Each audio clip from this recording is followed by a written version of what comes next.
وعملنا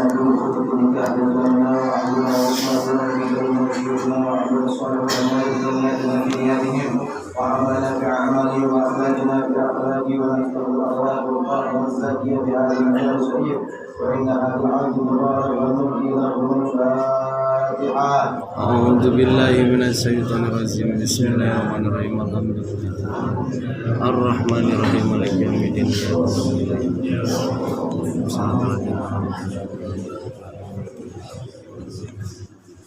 الحمد لله المحمود بنعمته المعبود بقدرته المرفوع بعذابه وسلبته المطاع سلطان النافذ امره بسمائه وارضه خلق الخلق بقدرته وميزهم باحكامه وعزهم بدينه واكرمهم بالنبي محمد صلى الله عليه وسلم ان الله تبارك اسمه وتعالى عظمته وقدرته جعل المصاحبة نسبا لاحقا وأمرا مفترضا أوشج به الأرحام وألزم به الأنام فقال عز من قائل وهو الذي خلق من الماء بشرا فجعله نسبا وصهرا وكان ربك قديرا فأمر الله يجري إلى قضائه وقضاؤه يجري إلى قدره ولكل قضاء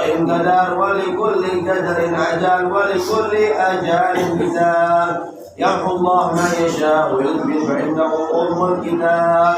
أما بعد فإن الأمور كلها بيد الله يقضي فيها ما يشاء ويحكم ما يريد لا معقب لحكمه ولا راد لقضائه ولا مقدم لما أخر ولا مؤخر لما قدم ولا يجتمع اثنان ولا يفترقان إلا بقضاء وقدر وكتاب من الله قد سبق.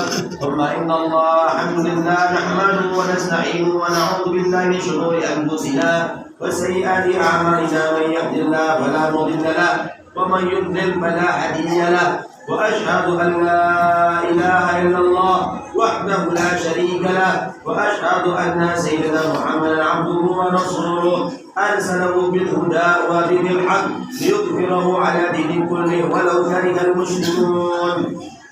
أما بعد فإن الله حل النكاح وندب إليه بقوله وأنكحوا أيامكم الصالحين من عبادكم وإمائكم إن يكونوا فقراء يغنيهم الله من فضله والله واسع عليم.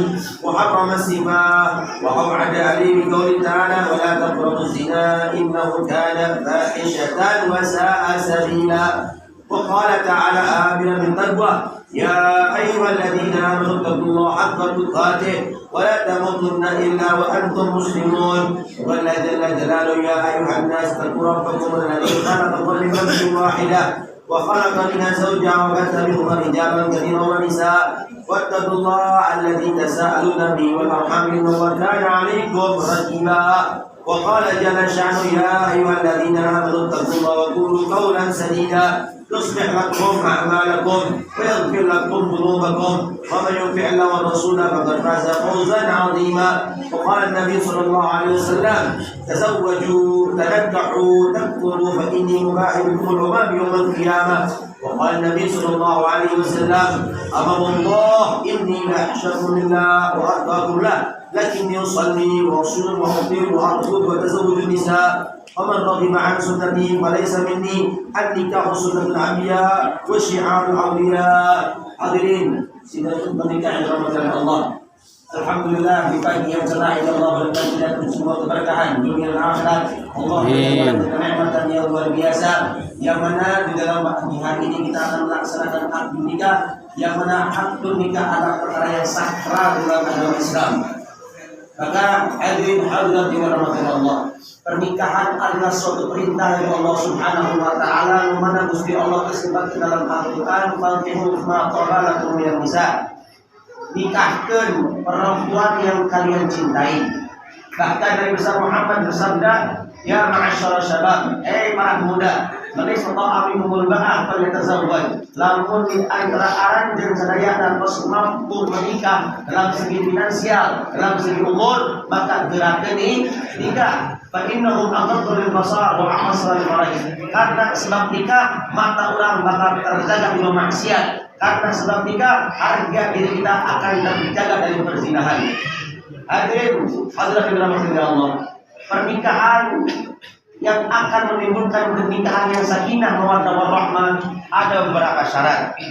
Maka di kesempatan yang singkat ini saya akan meningkat beberapa syarat lamun urang sadayana hoyong ngagaduhan keluarga sakinah mawaddah warahmah. Yang pertama, kewajiban seorang suami. Kewajiban seorang suami terhadap istrinya ada 4 yang harus dilaksanakan. Pertama, wajib pikeun suami pikeun ngadidik istri dan anak-anaknya ilmu agama. Hati-hati hadirin hadirat rahmati Allah. Banyaknya zaman sekarang perceraian, banyaknya zaman sekarang perselingkuhan dikarenakan pernikahan zaman sekarang hanya cuma modal cinta, tidak ada keimanan di dalam pernikahan tersebut. Maka begitu pentingnya nilai keimanan di dalam pernikahan kita. Maka wajib bagi seorang suami atau calon suami untuk belajar ilmu agama, untuk dekat dengan para kiai, untuk dekat dengan para alim ulama. Karena dengan dekatnya para kiai, dengan dekatnya kita dengan para alim ulama, kita akan dibimbing oleh mereka untuk menjadikan keluarga yang sakinah mawaddah warahmah. Sebagaimana jelas Allah katakan, "Qu anfusakum wa ahlikum nar." Para laki-laki, jaga diri kalian. Bukan hanya diri kalian yang harus dijaga, wa ahlikum, istri kalian, anak kalian. Inu naon? Inu sedeuna abdi neraka. Maka kewajiban seorang suami harus menjaga dirinya, harus menjaga istrinya, harus menjaga anak-anaknya dari api neraka dengan mendidik mereka ilmu agama dan mendekatkan mereka dengan para alim ulama agar mereka bisa cinta kepada Allah dan Nabi Muhammad sallallahu alaihi wasallam. Dan yang kedua, kewajiban seorang suami yaitu memberikan nafkah yang halal. Ingat para istri, kalian berhak nuntut kasaraki teh pikeun neangan nafkah nu halal. Tong sok nuntut kasaraki pikeun neangan nu harta nu loba.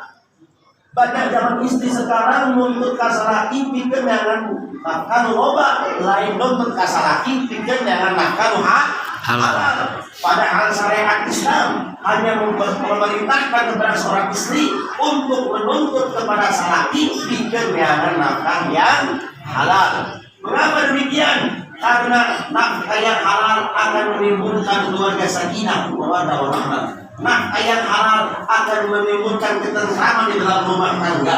Nafkah yang halal pun akan melahirkan keturunan yang saleh dan salehat. Sebagaimana yang sabdakan Rasul, diwajibkan walabul halal wajibun ala kulli muslimin wal muslimat. Mencari nafkah yang halal itu hukumnya wajib bagi muslim laki-laki dan muslimat perempuan. Yang ketiga, kewajiban seorang suami terhadap istrinya yaitu tidak boleh zalim kepada seorang istri. Para laki-laki, jangan pernah gampang main tangan kepada istri. Laki-laki, jangan pernah mengatakan kasar di depan para istri. Ingat, ini pesan Rasul, istausu bin nisa'il khairah. Aku berwasiat kepada kalian, para laki-laki, untuk berbuat baik kepada istri-istri kalian. Beb, kalau istri saya beri ngomong, beb, kalau istri saya ngomel, gimana? Ya sikok Pak. Karena dalam akad nikah kita sudah mengatakan qabiltu nikah, saya terima nikahnya. Berarti kalau diterima, ya harus terima asemnya, pahitnya, jangan cuma terima manisnya saja. Karena dalam rumah tangga tidak ada istri yang sempurna. Dalam rumah tangga itu tidak ada yang namanya laki-laki sempurna. Makanya dalam Islam adanya pernikahan untuk saling menyempurnakan. Maka hati-hati hadirin hadirat dirahmati Allah. Banyaknya perceraian itu gara-gara apa? Seorang suami menuntut istri supaya sempurna. Begitu sebaliknya, istri menuntut suami supaya sempurna. Tidak bisa. Yang ada saling menyempurnakan. Ketika kita melihat kekurangan istri, maka suami tutuplah kekurangan istri dengan kesempurnaan suaminya. Ketika seorang istri melihat kekurangan suaminya, maka si istri pun menutup kekurangan suaminya dengan kelebihannya. Jangan suka pamer di media sosial. Ribut rumah tangga, update status. Ribut rumah tangga, update di Facebook. Itu adalah percikan-percikan perselingkuhan yang akan menimbulkan perselingkuhan. Hati-hati, masalah dalam rumah tangga itu pasti akan terjadi. Namun jangan khawatir, masalah di rumah tangga kalau kita bisa menghadapi dengan kesabaran, dengan keimanan, akan berbuah manis dalam rumah tangga tersebut. Dan yang terakhir, kewajiban seorang suami yaitu menjaga harga diri seorang istrinya. Wajib untuk suami memerintahkan istrinya menutup aurat. Wajib kepada suami cemburu jika istrinya bergaul dengan laki-laki yang bukan mahramnya. Ingat, jangan seperti dayus. Para laki-laki, jangan seperti dayus. Apa itu dayus? Alladzina yudha'ila ahlih, yang enggak punya rasa cemburu saat istrinya gabung dengan laki sana cemburu, istrinya jalan sama laki-laki lain enggak cemburu. Ini namanya dayus. Dan dayus itu tempatnya daratul asfal dan nar, di asfalna, di intikna sirna Gusti Allah. Dan kewajiban seorang istri cuma satu, kewajiban seorang istri yaitu taat kepada suami. Maka ada pernah suatu hari zaman Rasul, ada seorang perempuan datang kepada Nabi Rasulullah, engkau ini adalah utusan bagi kaum laki-laki dan wanita, maka kami wanita pun mengimani kepada Engkau ya Rasulullah dan beriman kepada Tuhanmu ya Rasulullah. Cuma kuring awe ini perempuan ini ya Rasulullah terbatas dalam amal, beda dengan laki. Ada laki mah bisa sholat Jumat, bisa jihad, bisa bilillah. Ayo kuring mah perempuan tak bisa sholat Jumat, tak bisa jihad, bisa bilillah. Kita cuma sibuk ngurusin rumah tangga, ngurusin rumah, nyuci, ngurusin anak, mengandung. Apakah kami ya Rasulullah para wanita ini mampu bisa menyamai amalnya para kaum laki-laki? Maka Nabi Muhammad tersenyum. Nabi Muhammad mengatakan kepada sahabat, sahabat, anjing pernah ngadengin tentang pertanyaan sehebat ini tentang agama. Maka para sahabat mengatakan, ya Rasulullah, kuring ternyangka ada wanita bertanya seperti ini ya Rasulullah. Maka ragukan para istri. Nabi Muhammad mengatakan apa? Perempuan, Bulana, sampaikan kepada wanita-wanita yang ada di belakangmu, taatmu kepada suami dan engkau mendapatkan ridho suami, itu bisa mendapatkan pahala-pahala yang tadi kita sebutkan. Maka seorang istri kalau pengen mendapatkan pahala jihad, seorang istri kalau pengen mendapatkan pahala sholat Jumat, seorang istri kalau pengen mengungguli pahala kaum laki-laki, tugas cuma satu, taat salah.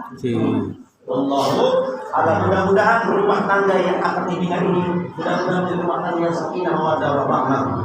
Mari kita ucapkan bareng-bareng istighfar bareng-bareng. Dengan istighfar insyaallah Allah Subhanahu wa taala akan ampuni dosa-dosa kita semuanya. Ayo bareng-bareng astagfirullahaladzim. Minta bisalat wa minat tafsiri bisalat. Astagfirullah. Minta bizakat. Wa minat taksiri bizakat. Astagfirullah. Min dhulil khalqi.